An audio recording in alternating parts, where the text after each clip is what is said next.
You know, one of the most important tools that artists and designers have is the knife. But without proper safety precautions, that knife can be a dangerous tool. So let's talk about the appropriate use of knives with care and precision. All right. So first things first, it's important to have the right materials for the job, and that starts with a self-healing mat. This is a surface meant for cutting with razor knives. It can stand up to a lot of abuse, and it'll keep you safe and keep your blades from dulling as quickly. So it's worth investing in one. A larger one is certainly handy, but if all you can afford is a smaller one, invest, okay? Using the right knife for the job is going to depend on what you're cutting. So, for instance, if you're cutting, cardboard or foam core or multiple plies of material, then you're going to want to have a heavy-duty knife like a box cutter or a utility knife, right? Make sure that you've got a sharp blade on it. Make sure you get one that's you can retract and keep safe. It's important anytime you're making a straight cut to have a metal ruler, especially one with a cork back like this, is much safer. That cork back will keep it from slipping on you as much. And of course, the metal will keep the blade from cutting through this and getting to your fingers.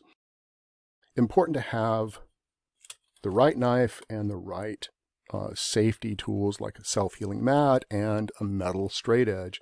Here's another straight edge. It's got a thin strip of cork on the back of it as well. It's got an added safety feature of a little lip here, help keep your fingers back from whatever you're cutting, which is smart. So if you find one of those, that might be worth investing in as well. While we're talking about rulers, here's one that's not appropriate for cutting. A plastic ruler is not going to stop a razor, right? This can cut right through that plastic and get at your fingers and your hands, so it's really important. Only use this for measuring things. It's great for measuring so you can see what you're doing, but it's terrible for cutting. It's not safe. Now, some of you may have a wooden ruler.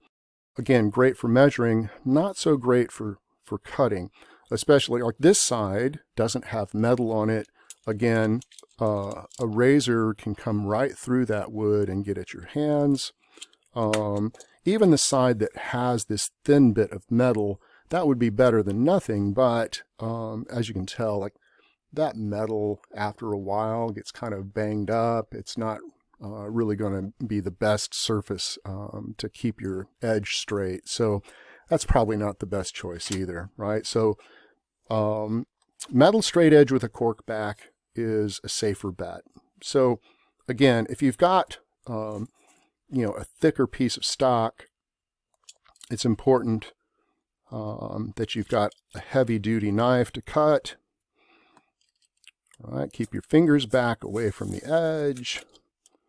You might have to go through a couple of times to get all the way through it, but there you go. And the sharper the blade, the more efficient the cut, and the safer the cut, right?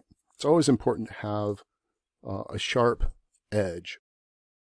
A fresh blade will go a long way towards keeping you safe. If you're cutting thinner stock, like here's a piece of Bristol board, right? Cardstock.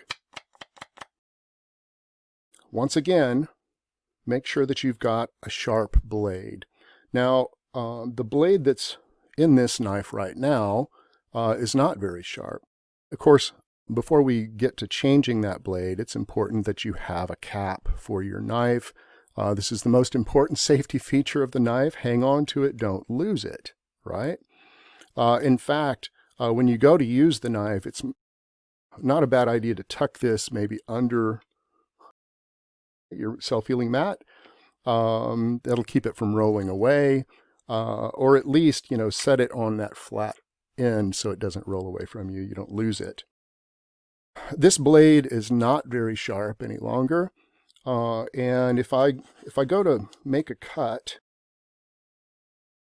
again, keep your fingers back, away from the edge.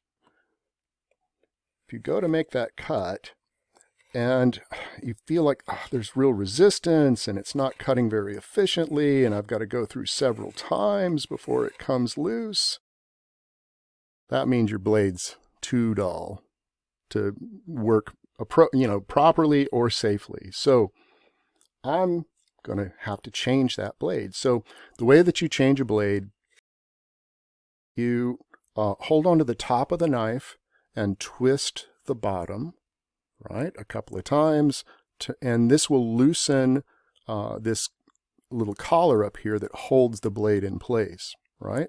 It's important to take note, like one side of that blade is sharp, the other side is not. So keep your fingers away from that sharp edge. It should come free. If the blade doesn't come free easily, and you find yourself trying to use force, stop, don't use force. Like your fingers are much more important than this knife, so don't force it. You might try taking a pair of pliers to this to help you remove it. It may be that the collar's not loosened far enough, right? It may be that there's something wrong with the knife and it's not working properly. In that case, get rid of the knife and get a new one that works properly, okay? I'm going to pull this free. Disposing of the old blade, well, if you've got a pack of blades like this one, it actually has a little slot here where you can put used blades to keep them safe and out of the way, right? So you can just slip that into that slot, push it all the way in, and when you're done with these blades, you should be able to throw this whole container away. Now, if you don't have a container like this, you want to dispose of a blade safely, hang on to little scrap pieces of cardboard, right? Like you can actually fold a blade up in a piece of cardboard like this, fold that cardboard over, and get a piece of tape or two, wrap that thing up. It might take a couple of pieces of tape.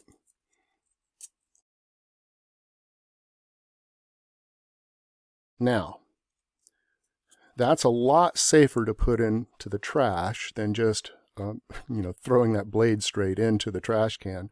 Remember, if you've got a razor blade thrown into a trash can, that trash bag becomes a lethal weapon. So it's important that you take the time to dispose of your blades properly.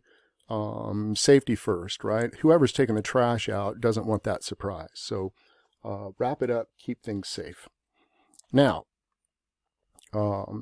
installing a new fresh blade, you can pull your blade out from the container. Some containers are just like a piece of plastic, that snaps open and closed. Just take care. Sometimes these blades will stick to each other. They use oil to keep them from rusting, so they'll stick together. So be very careful separating one from the rest of the package. Okay? So, that new fresh blade will go into the slot in your knife very carefully. Remember, keep your fingers away from that sharp edge. Handle it by the dull side of the blade. Make sure it goes all the way into that slot. Again, hold the top part of the knife and twist the bottom until it tightens up. Put the cap back on. Safe. All right. A sharp blade means a safer cut, right?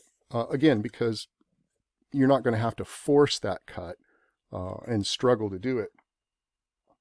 All right, so here again, that same piece of cardstock, Bristol board. Remember, when you're making a cut, you don't want to cut with the top edge, like the tip of the blade. Like you don't want the angle to be so steep like this. You want a shallow angle right? Where more of the blade is in contact with the material that you're cutting, right? It doesn't have to be totally flat, but pretty shallow angle. All right, so you want to keep your fingers away from the cutting edge, right? The leading edge here, as far away as you can do it, and keep things safe and steady. Now you're going to see with a sharp blade, it goes right through with a single pass. Make sense? So very important to have a sharp blade. Makes life a lot easier. All right, so now if you are cutting a longer piece of stock, it's important that you hold your hand on the metal straight edge where you're making the cut. So if I'm cutting up here, I'm going to spread my fingers out a bit, start my cut. When I get to the end of where my hand is, I'm going to pick my hand up and move it where my blade is doing the cutting. Makes sense?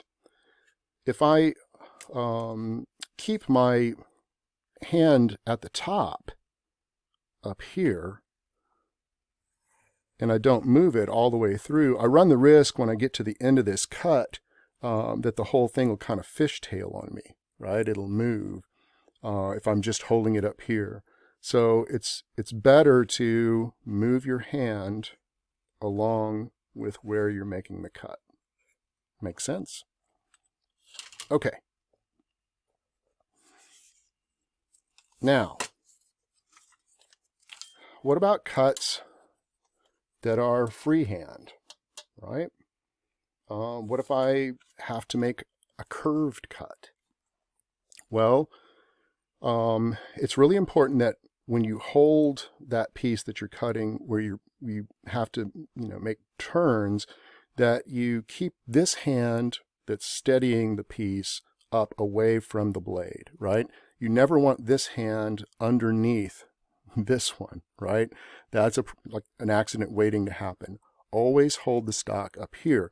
And you want to cut not necessarily straight towards your body, but in that general direction, okay? You don't want to be necessarily cutting this way, like maybe off to the side of your body, not directly at yourself, but kind of at a more of a 45-degree angle. So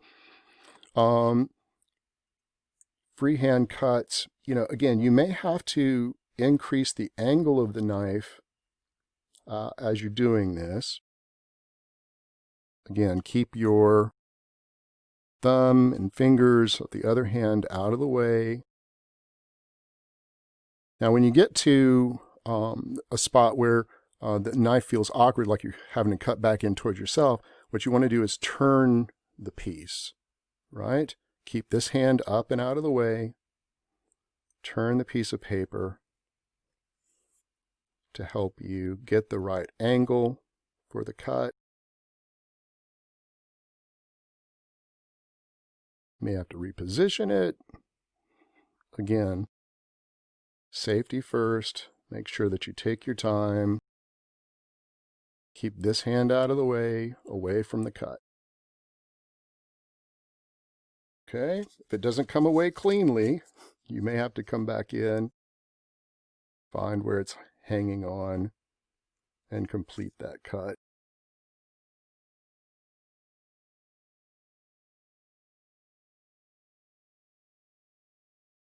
Now, as soon as you're done, the cap goes back on the knife safely.